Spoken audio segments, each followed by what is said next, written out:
Hindi stories. सच्ची सुंदरता। बहुत पुराने समय की बात है। एक बड़े से समुद्र के बीचों बीच एक छोटा सा सुंदर टापू था।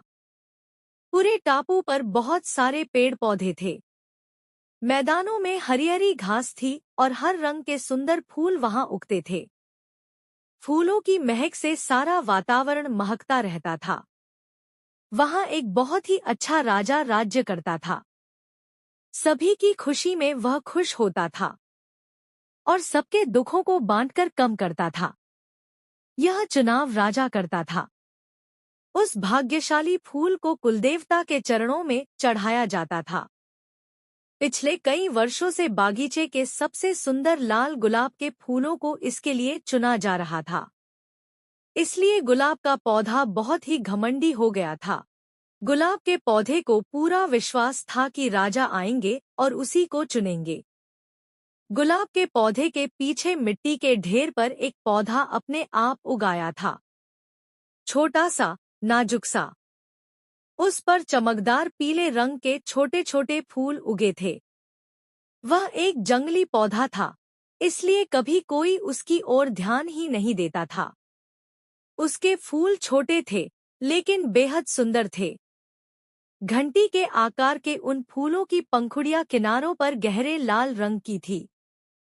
वह जानता था कि उसकी ओर कोई ध्यान नहीं देता है, फिर भी वह बड़े प्यार से सभी तितलियों और पतंगों को अपने पास बुलाकर अपना रस पीने देता था। पक्षी उसकी डालियों पर बैठकर खुश होते थे। यह सब देखकर पौधे को खुशी होती थी कि वह किसी के काम तो आ सका। और फिर वह दिन आया जब राजा बागीचे में फूल चुनने आए। माली उन्हें सीधा गुलाब के पौधे के पास ले गया। इस बार तो गुलाब और भी सुंदर और बड़े खिले हैं महाराज, वह बोला।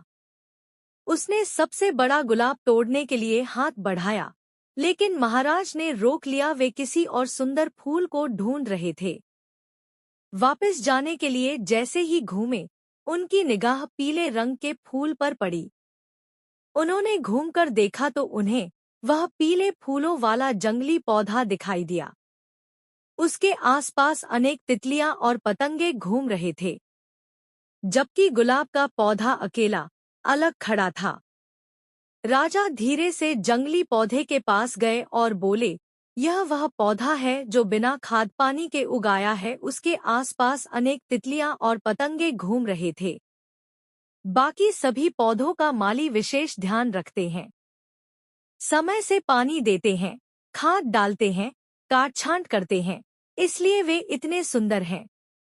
लेकिन यह वह पौधा है जो अपनी हिम्मत से खड़ा है, फिर भी कितना स्वस्थ है, सुंदर है। सबसे अच्छी बात यह है कि इसके अच्छे स्वभाव के कारण सभी तितलियां उसके पास आकर बेहद खुश हैं। यही है सच्ची सुंदरता। इसलिए कुलदेवता की पूजा के लिए मैं इस जंगली फूल को चुनता हूँ।